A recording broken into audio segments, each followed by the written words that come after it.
नमस्कार दोस्तों, स्वागत है आपका हमारे चैनल वीके वीडियो में। मैं हूं कृष्णा और अभी हम दोस्तों बात करने वाले हैं इस TP-Link के राउटर के बारे में। आप इस राउटर के थ्रू आप अपने जो होम नेटवर्क्स वगैरह है अगर या फिर अगर आपका छोटा बिजनेस है और छोटा ऑफिस वगैरह है वहाँ पर भी अगर आप नेटवर्किंग किए हुए हैं तो उसको किस तरह से इसके थ्रू आप सिक्योर कर सकते हैं, जो कि आप यहाँ पर देख भी सकते हैं। इसका बिजनेस सॉल्यूशंस दिया हुआ है। हालांकि ये बेसिक सा है, आपको अगर ज़्यादा अगर बड़ा अगर आपका ऑफिस वगैरह या बिजनेस है तो फिर आपको इसे अपर वर्जन के साथ जाना पड़ेगा। बट अभी हम नॉर्मली जो इसका है इसके साथ का बात करेंगे, इसका मॉडल की बात करते हैं। तो TP-Link का जो गीगाबिट VPN राउटर ER605 है और आप इसको इस्तेमाल कर सकते हैं। अगर आपका नॉर्मल अगर बेसिक सा काम है या फिर एक होम राउटर या फिर एक छोटा बिजनेस है तो वहाँ आप इस्तेमाल कर सकते हैं। छोटा बिजनेस बोलने का मतलब ये है कि लगभग जहाँ पर कि अगर आपके पास लगभग 10-20 स्टाफ है तो वहाँ पे आप इसका इस्तेमाल डेफिनेटली कर सकते हैं। काफ़ी बढ़िया से काम करने वाला है। इसके फीचर्स के बारे में बात करेंगे, क्या इसका बेहतरीन फीचर्स वगैरह आपको मिल जाता है जो आप इस्तेमाल करेंगे और आप अपने नेटवर्क को सिक्योर बना सकते हैं, उसके बारे में बात करेंगे। तो दोस्तों सबसे पहले अगर बात करते हैं इस राउटर का, तो ये क्या मतलब स्पीड आपको कितना मिलता है, क्योंकि अब जो किसी भी नेटवर्किंग आते हैं तो स्पीड का ज़्यादा महत्व रहता है कि भाई कितना स्पीड मिलने वाला है। क्योंकि जितना आपका डेटा आएगा या जाएगा, जो भी आपके डेटा का शेयरिंग होगा वो आपको इसके हिसाब से चलने वाला है। यानी कि अगर आपका ये स्पीड अगर अधिक होने वाला है तो डेफिनेटली आपको इस राउटर से काम नहीं भी चल सके या आप चले भी का भी। तो मोस्टली जो 10-20 आदमी तक का अगर आपका बिजनेस है तो वहाँ पे चल जाना चाहिए। इसका अगर स्पीड की बात करते हैं, ये गीगाबिट पोर्ट है, डेफिनेटली ये 1 Gbps को सपोर्ट कर जाता है। एक पोर्ट में आपको 1 Gbps का डेटा आपको ट्रांसमिट करा जाएगा। लेकिन ऐसा नहीं है कि आपका अगर टोटल डेटा अगर 1 Gbps से के ऊपर जाता है तो ये कार्य नहीं ही करेगा। अलग अलग सिनेरियोज हैं जहाँ कि आपको कोई काम नहीं कर जाएगा। हाँ, इसका स्पीड 1 Gbps है। इट डजंट मीन कि आपको पूरा नेटवर्क का स्पीड हर जगह 1 Gbps अगर सब मिला करके ज़्यादा हो जाता है तो ये काम नहीं करेगा, क्योंकि हर जगह जरूरी नहीं है कि वो सारा डेटा इसी में आता रहता है। तो इसलिए ये आपको नहीं भी रहेगा तब भी काम कर जाएगा। तो दोस्तों इसका अगर स्पीड है तो 1 Gbps का है। और इसके कुछ अगर नॉर्मल फीचर्स की बात करते हैं तो आपको इसमें 4 WAN पोर्ट का सपोर्ट मिल जाता है, जहाँ से कि आप 4 अलग अलग ISP को इस्तेमाल कर सकते हैं। 4 में कम्प्लीटली आप नहीं कर सकते, मैंने 3 आप कम्प्लीटली इस्तेमाल कर सकते हैं और एक आपको बैकअप के तौर पर इस्तेमाल कर सकते हैं, जैसे जो कि एक USB मिल जाता है, जहाँ से कि आप और डोंगल का इस्तेमाल करेंगे तो वो आपको एक USB के लिए मिल जाता है और 3 आपको WAN जो RJ45 के मिल जाता है पोर्ट, तो उसका आप इस्तेमाल कर सकते हैं। आप चाहें तो इसमें लोड बैलेंसिंग का भी इस्तेमाल कर सकते हैं या फिर फेलोवर के टाइम पे भी आप कर सकते हैं, या फिर इसमें अलग अलग कस्टमाइजेशन आपको मिल जाता है कि किस तरह से आप कस्टमाइज करना चाहते हैं। उसके बाद दोस्तों आपको सेपरेट लैन पोर्ट मिल जाता है, यानी कि जिससे कि आप केवल अपने लैपटॉप या फिर अपने नेटवर्क को जोड़ेंगे। उसके बाद दोस्तों इसमें आपको फीचर जो IPsec, OpenVPN और PPTP और L2TP का भी फीचर्स मिल जाता है, जहाँ से कि आप जो VPN वगैरह है, यानी कि अगर आप इस्तेमाल करना चाहते हैं कि किस तरह से ये सिक्योरिटी बढ़ाने के लिए, अगर नॉर्मल अगर VPN की बात करें तो ये काम आता है कि हाँ, अगर आपने किसी पार्टिकुलर डिवाइस को ही अगर असाइन किया हो, यही डिवाइस केवल इसमें आ सकता है, आपके नेटवर्क में अदर नहीं आएगा, तो वो आप कर सकते हैं। और इसी के थ्रू आप चाहें तो रिमोटली भी एक्सेस कर सकते हैं अपने लोकल एरिया नेटवर्क को, अपने नेटवर्क को बाहर से भी आप इसके थ्रू, इस VPN के थ्रू आप इस्तेमाल कर सकते हैं। लोड बैलेंस और सेंट्रलाइज मैनेजमेंट है। दोस्तों अगर इसमें मेनली अगर इसके हार्डवेयर की बात करते हैं तो इसमें आपको जो एक जो मेन WAN पोर्ट मिल जाता है वो आपको 10/100/1000 Mbps का WAN पोर्ट मिल जाता है। 2 आपको सिम ही मिल जाता है, जो कि LAN WAN दोनों हो जाता है, उसको आप कन्फिगर कर सकते हैं।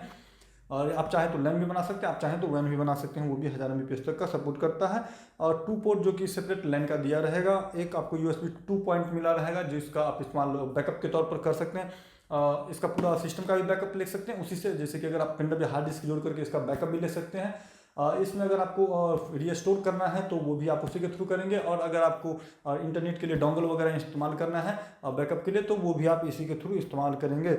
इसके बाद दोस्तों इसमें अगर और भी अगर इंटरनेट कनेक्शंस की बात करते हैं तो इसमें नॉर्मली आपको ज़्यादातर फीचर्स आपको मिल जाता है, जो कि आपको 20 जैसे VPN फीचर्स की अगर बात करते हैं तो 20 आपको IPsec VPN टनल्स मिल जाते हैं, 16 OpenVPN टनल्स और 16 आपको फिर से मिल जाता है L2TP और 16 वही PPTP आपको VPN टनल्स मिल जाते हैं। IP and port bandwidth control आपको मिल जाता है। नॉर्मल आपको जो कंट्रोल का फीचर्स है वो सारे इसमें मिल जाता है। VLAN टैगिंग को भी सपोर्ट करता है, जैसे कि आप अगर चाहें तो अलग अलग VLAN अगर वर्चुअल नेटवर्क अगर बनाना चाहते हैं और उसमें कस्टमाइज करना चाहते हैं कि किस नेटवर्क पे यानी किस डिवाइस को क्या एक्सेस मिलना चाहिए और क्या नहीं मिलना चाहिए, वो आप इसके थ्रू कर सकते हैं। जैसे कि सपोज कर ले तो VLAN में अगर आप चाहते हैं कि नहीं मेरा जो कैमरा है CCTV वगैरह है उसको कोई भी इस्तेमाल या फिर इंटरफेरेंस ना कर पाए, तो कोई एक पार्टिकुलर हर कोई उसको नहीं देख सकेगा, तो ऐसा आप सेटअप भी कर सकते हैं। या फिर स्मार्ट डिवाइस वगैरह उसके लिए आप अगर चाहते हैं कि सेपरेट उसका नेटवर्क रहेगा और उसका एक सेपरेट IP वगैरह उसका जो सबनेट्स वगैरह वो मिलता रहे, तो वो आपके मेन नेटवर्क और हर दोनों में डिफरेंस आ जाएगा, दोनों अलग अलग नेटवर्क की तरह इस्तेमाल किया जाएगा। यानी नेटवर्क एक ही रहेगा, जो उसका IP होगा वो अलग अलग सबनेट में चला जाएगा, जिससे कि कोई दूसरा पोर्ट से अगर आपने ऐड किया हुआ, सब जैसे कि अगर आपने किसी को एक्सेस दिया हुआ कि आप केवल CCTV को देखेंगे और बाकी को आप नहीं देखा जा सकता, तो वो भी आप इसमें इस्तेमाल कर सकते हैं। यही ये VLAN के थ्रू आप इस्तेमाल कर सकते हैं। उसमें दोस्तों आप अगर चाहें तो इसमें जो सिक्योरिटी वगैरह है वो भी आप इस्तेमाल कर सकते हैं, जैसे कि SMS वेरिफिकेशन वगैरह हो या फिर वाउचर वगैरह टाइप का आता है, तो वो आप इस्तेमाल कर सकते हैं। OTP वगैरह ऑथेंटिकेशन 2 फैक्टर्स के लिए आप इस्तेमाल कर सकते हैं, जैसे कि फेसबुक वगैरह से भी आप इसमें लगा सकते हैं कि कोई एक्सेस करेगा तो उसको अपना एक्सेस ID देना पड़ेगा, यानी कि मोबाइल नंबर देगा, फिर उस पर OTP वगैरह जाएगा, उसके बाद वो एक्सेस कर पाएगा। बट उसके लिए थोड़ा सेपरेट से आपको एक्स्ट्रा कुछ ऐड करना पड़ेगा, डायरेक्टली इससे नहीं होने वाला है। उसके लिए ऐसा कंट्रोलर वगैरह आता है जो कि आपको इस्तेमाल करना पड़ेगा। और रोबस्ट और बेहतरीन इसका फायरवॉल आ जाता है, जिसमें कि आपको बहुत सारे कंट्रोल हाथ में मिल जाते हैं, जो कि नॉर्मल अगर आप जियो एयर फाइबर या फिर एयरटेल एयर फाइबर वगैरह इस्तेमाल करते हैं तो सारे फीचर्स आपको नहीं मिलते हैं। तो अगर आपके पास घर में भी नॉर्मल इस्तेमाल करते हैं तो डेफिनेटली एयर फाइबर के साथ इसका भी इस्तेमाल कर सकते हैं। हाँ, हालांकि कई जगह पे आपको ब्रिज का फंक्शंस नहीं मिल जाते हैं, यानी कि ब्रिज सपोर्ट नहीं देता है, जो कि एयर फाइबर या फिर जियो का हो या एयरटेल का हो नहीं देता। अगर जहाँ देता है तो वहाँ पर आप बेहतरीन इसका इस्तेमाल कर सकते हैं, जब बट नहीं भी देता तो डबल नेट के थ्रू इसका भी इस्तेमाल किया जा सकता है और कर सकते हैं आप। इसमें दोस्तों आप इसमें अगर फायरवॉल की बात करें तो काफ़ी सारा आपको कंट्रोल मिल जाता है। SPI firewall, DOS, URL, IP, MAC filtering वगैरह सब आपको तो मिलता है। टाइम बेस्ड एक्सेस कंट्रोल भी मिल जाता है, यानी कि अगर आप चाहते हैं किसी को किसी पार्टिकुलर टाइम पे अगर देना, जैसे सपोज कर लीजिए अगर घर में ही अगर आप इसका इस्तेमाल कर लें और अगर आप चाहते हैं कि जो घर में बच्चे हैं वो स्टूडेंट्स वगैरह हैं, अगर वो केवल स्टडी के लिए करते हैं तो उसको स्पेसिफिक वेबसाइट और स्पेसिफिक टाइम पर भी अलाउड कर सकते हैं कि वो क्या देख सकता है और क्या नहीं देखेगा, साथ ही कब देखेगा ये भी आप डिसाइड कर सकते हैं। और भी काफ़ी सारे इसमें फीचर्स आपको अवेलेबल मिल जाते हैं जो कि फायरवॉल के थ्रू मिल जाते हैं। VLAN वगैरह है तो उसके साथ आप सेपरेट भी कर सकते हैं। दोस्तों और भी जो नए टाइम पे हैं, जो नए स्टूडेंट्स वगैरह भी हैं, अगर जो नेटवर्किंग का सीख रहे होंगे या फिर जो नेटवर्क करना चाहते हैं, उनको डेफिनेटली ये वीडियो हेल्पफुल होने वाला है, जिसमें कि आपको कुछ बहुत सारे आइडिया मिल गया हो कि आखिरकार ये VLAN किस तरह से काम करता है। तो ये दोनों को सेपरेट कर देता है, एक ही नेटवर्क पर रहते हुए वर्चुअल लैन बना देता है, जहाँ कि आप एक ही लैन में तो हैं बट वर्चुअली आप डिफरेंट है, अलग अलग ट्रीट किए जाते हो। उसी तरह VPN आपको मिलता है कि दूर तो है बट उसी लैन नेटवर्क में आपको एक्सेस मिल जाता है और वो आप उसी नेटवर्क में एज रिकग्नाइज किए जाते हैं कि आप इस नेटवर्क में हैं और आप उसका इस्तेमाल डेफिनेटली कर सकते हैं। उसके बाद दोस्तों इसमें जो भी आपको फीचर्स वगैरह मिलने वाले हैं वो हर फीचर्स इसी के साथ केवल इस्तेमाल नहीं किया जाता है, इसके साथ आपको कुछ और भी डिवाइस इस्तेमाल करना पड़ेगा। हालांकि वो फ्री ऑफ कॉस्ट में भी आप इस्तेमाल करें, जैसे कि इसका हार्डवेयर कंट्रोलर है तो आप चाहें तो परचेस भी कर सकते हैं या फिर इसका सॉफ्टवेयर कंट्रोलर के हिसाब से भी आप काम कर सकते हैं। नॉर्मली अगर दोनों के डिफरेंस की बात करते हैं तो जो हार्डवेयर कंट्रोलर है वो हमेशा इसमें कनेक्टेड रहता है, तो आप इसे कहीं भी कभी भी कहीं से भी कंट्रोल कर सकते हैं। बट अगर सॉफ्टवेयर कंट्रोलर लगाते हैं तो वो आपको अपने विंडोज़ को जब इसमें कनेक्ट किए रहिएगा उस वक्त टाइम पे तो आप कहीं से भी उसमें भी कंट्रोल कर पाइएगा, आप कहीं से भी कर सकते हैं। बट जब वो सिस्टम अगर ऑफलाइन आप कर लेते हैं या फिर इससे डिस्कनेक्ट कर लेते हैं इस नेटवर्क से, फिर आप उसको रिकन्फिगर जो सेम है वो लाइव ऑन कहीं से भी नहीं कर सकते। बट हाँ, ऐसा नहीं है कि वो हट जाने का वो पूरा सिस्टम खत्म हो जाएगा, आपने जो भी कन्फिगर कर दिया हुआ वहीं पर रहेगा, केवल उसमें बदलाव करने के लिए इसको फिर से सॉफ्टवेयर कंट्रोलर को आपको ऐड करना पड़ता है।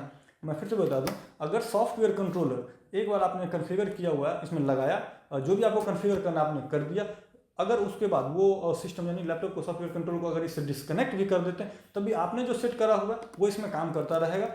डिफरेंस ये हार्डवेयर और सॉफ्टवेयर कंट्रोलर में कि आप बाहर से कहीं से भी हमेशा ऑन इसको कंट्रोल नहीं कर सकते। आप तभी कंट्रोल करेंगे जब आपने इसको सॉफ्टवेयर कंट्रोल को इससे ऐड किया हुआ, यानी कि अपने लैपटॉप को जिसमें भी आपने उसका जो एप्लीकेशन से इंस्टॉल किया हुआ सॉफ्टवेयर वो इससे कनेक्ट किया हुआ और उसको एक्टिवेट किया, मतलब इनेबल किया हुआ, ऑन किया हुआ, तब आप कहीं से भी कंट्रोल कर सकते हैं। तो कुल मिला के कहिए कि नॉर्मली अगर आप नॉर्मल बिजनेस अगर घरेलू है या फिर छोटा बिजनेस है तो आप डेफिनेटली इसके साथ भी जा सकते हैं।